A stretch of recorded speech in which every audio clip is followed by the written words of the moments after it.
work that went into contacting these players was quite a mountain. And so after we were able to get all those players involved and everyone was excited, we announced the tournament, and then actually running the tournament was a whole other beast. Commentating the games, people don't realize, but commentating takes quite a bit of energy as well. I know after I'm done commentating, I don't want to play any StarCraft at all. It seems like the energy required for both casting and playing is very similar, because when you're casting, you have to pay attention to everything, just like when you're playing. So a lot of that energy, it gets used up. And if you ask any well-known caster, they'll agree as well. Day 9, I'm sure, would agree. So running the tournament, once it was announced, was definitely a lot of work, and it was quite pleasing to have everything come together. And I know I was really worried that something was going to fall through. A player was going to say, you know what, I don't want to compete, but some kind of road bump would occur. But it ended up working out very well, and the tournament was, like you said, a pretty major success. I feel like it was definitely one of the best tournaments in the beta, so I'm really excited to be a part of that. I think you definitely can say that without in any way feeling vain. So congratulations to arranging such an event, and to iRip for making it happen as well. But in terms of what's next, and the stars being the limit, you mentioned, for example, Day 9. I would say that you, Husky, Day 9 are the biggest guys in the business right now in terms of popularity and community presence. And I don't mean to slag anyone else off, but I think you're sort of dominating the field right now. And soon there will be an actual game to play, a retail release. What's next for Husky, HD together, separately? And I'm sure many people would like to hear you saying that working together with Day 9 would be a good thing. Is that at all possible? Yeah. What's coming next? Can you tell us anything? Yeah, well, I just want to first say that between the commentating community, I personally don't feel like it's a competition at all. I know that I stay in close contact with Sean as well as Nick, Day 9 and Tasteless. Yeah. So Tasteless would kind of be the foreign caster out in Korea, but we actually stay in really close contact with each other. We're really friendly. I don't view it as a competition at all, and I've really been looking forward to working together with especially Day 9. And we were going to work together with Tasteless on a project. Unfortunately, that kind of fell through. It had something to do with his show out in Korea. But we do work together quite a bit. And as for the future, I know that MLG, Major League Gaming, is interested in starting to do some live events for StarCraft 2. Yes, and they've been talking with me, Husky, and Sean as well. Wow. Yeah, and we for the future, I definitely do think that we'll be working together much closer. And I really welcome any commentators. I think it's something that people should unite around. I think it's something that the fans would like to see more integration within the community, all the fan sites coming together, all the casters coming together, because at the end of the day, that makes it easier for the viewer to be able to just hop on and say, hey, I want to watch some games, and then flip through whatever they want to see.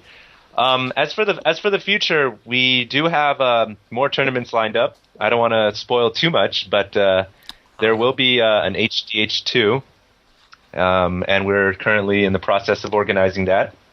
And it's a bright future. Definitely looking good.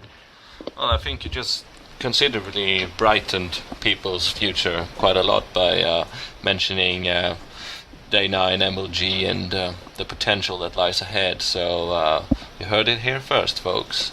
However, there's more on the horizon, because I just registered as the user on StarcraftArena.net, a site that is currently beta testing. What can you tell us about that little project, HD?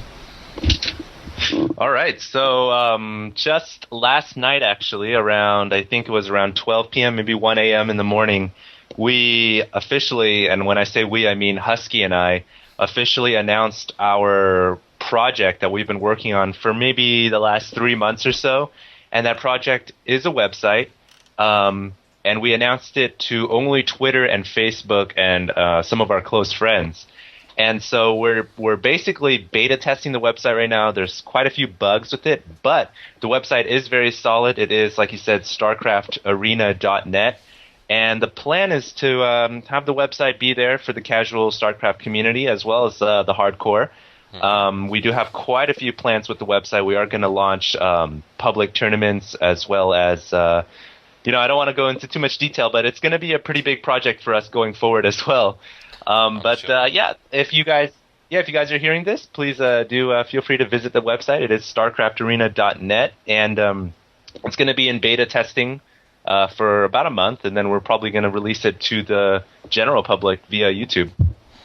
Well, that sounds very interesting. There's a link down there in the info section if you're watching this as a video, and do check it out. There's a forum, there's everything, and soon there will be a lot of stuff to come, as I understand it. Things are really happening these days, it feels like, so do check it out, folks.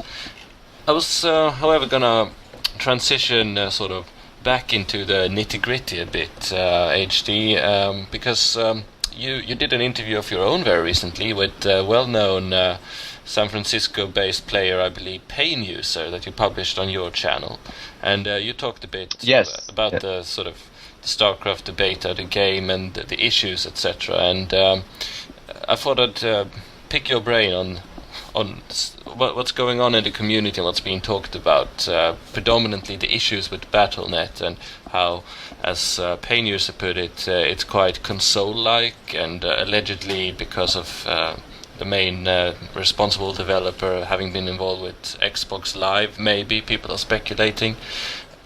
What is your take on that? Because previously you were quite appreciative of Blizzard as a company and what they do. So how do you look at these issues, and how can they be resolved?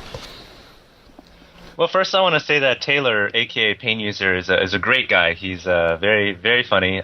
He's very outspoken about what he has in mind. And that day that we did the interview, a lot of it revolved around, yes, it did revolve around Battle.net 2.0.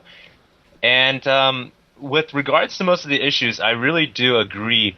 And I think most players in the community agree as well. If you go on to Blizzard's forums, the Battle.net forums, it seems like almost every other post is referring to Battle.net 2.0. And it seems to be the largest outcry right now in the community. And I just want to outline a couple of points that I think are definitely limiting in Battle.net 2.0. And, everyone's done videos about this. Husky's done kitten videos. But personally, I've remained pretty neutral on the subject. But I do feel like Battle.net needs chat rooms, and it needs cross-server realm play, or some way for the top-tier level player to be able to connect to other players from a different region. It needs something like that. And those are probably the two major largest things that Battle.net 2.0 needs.